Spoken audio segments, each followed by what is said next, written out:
Question: do we have an abundance of midfielders with potential, or an oversaturation of midfielders that aren't good enough? To be honest, I think it's both. And that's what makes the situation so complicated. Because how do we deal with it?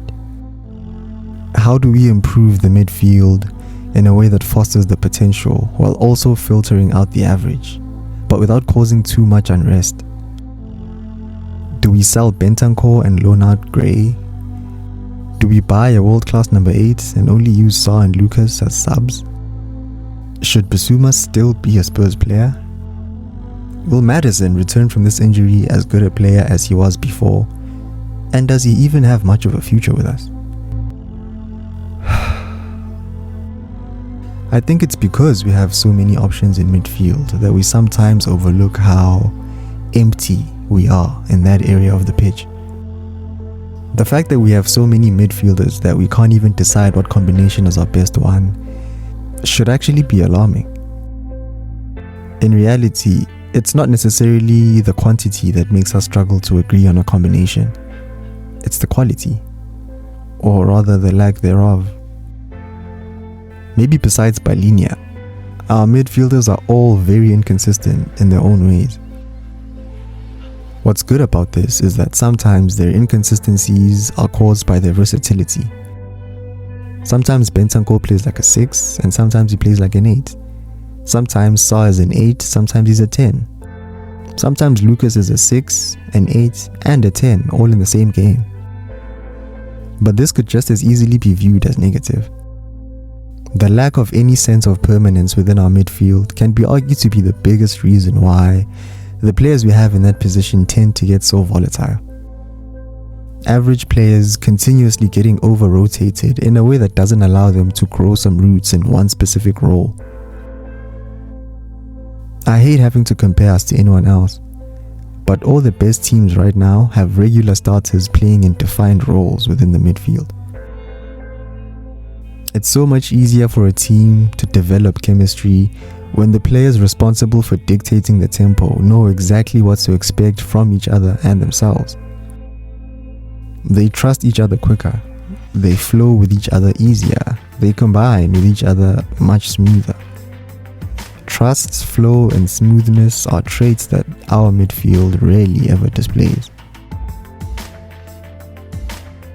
Sometimes it feels as though us supporters have a willingness to protect our players so much more than we protect our managers. In a team where the quality of players is questionable, surely it should be the quality of the players that gets questioned, no? Instead, we seem to like to put the manager's head on the chopping board. You're only managing to get average results out of our average squad of players, you deserve the sack. Our frequent sacking of managers is what really keeps us average. Think about it. We have an average but promising squad of players. We get a manager that sees the promise in them and is willing to work to get it out of them. Naturally, it might take a while before it finally clicks, but it's a while that Spurs fans are never comfortable with sitting through. And so the manager gets dropped and the cycle continues. We've run through managers and systems and philosophies, all the while keeping the same players for the most part, and only replacing average players with other average players for the sake of the budget. With Levy gone, I hope those days are now behind us. It's interesting to me how our midfield perfectly symbolizes the very state of Tottenham as a club. Ambitious, loads of potential, but so aimless. It looks good, it feels promising, but it's just so fundamentally ungrounded.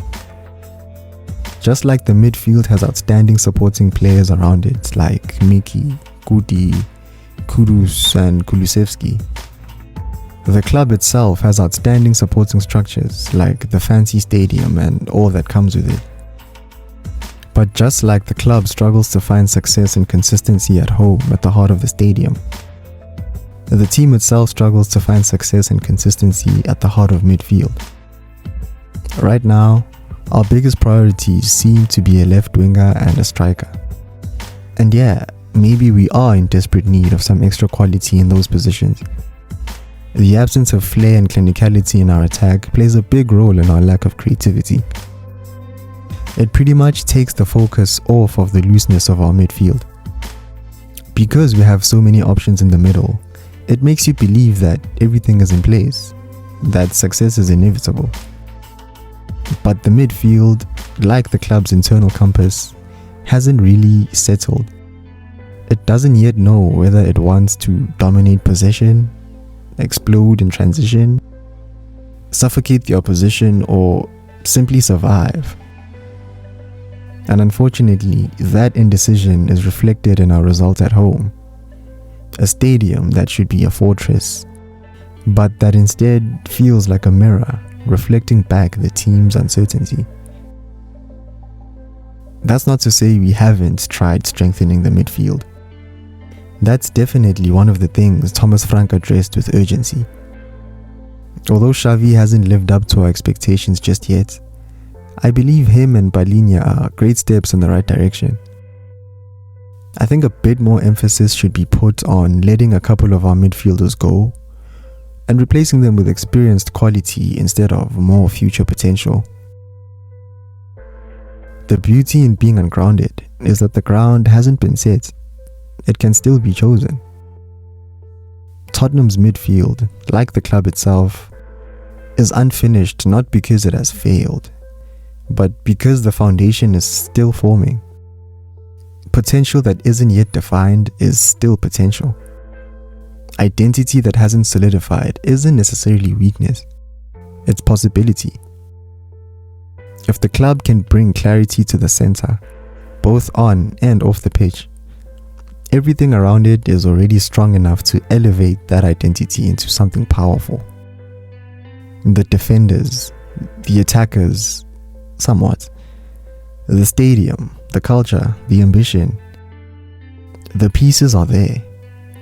It's just the heart that needs shape.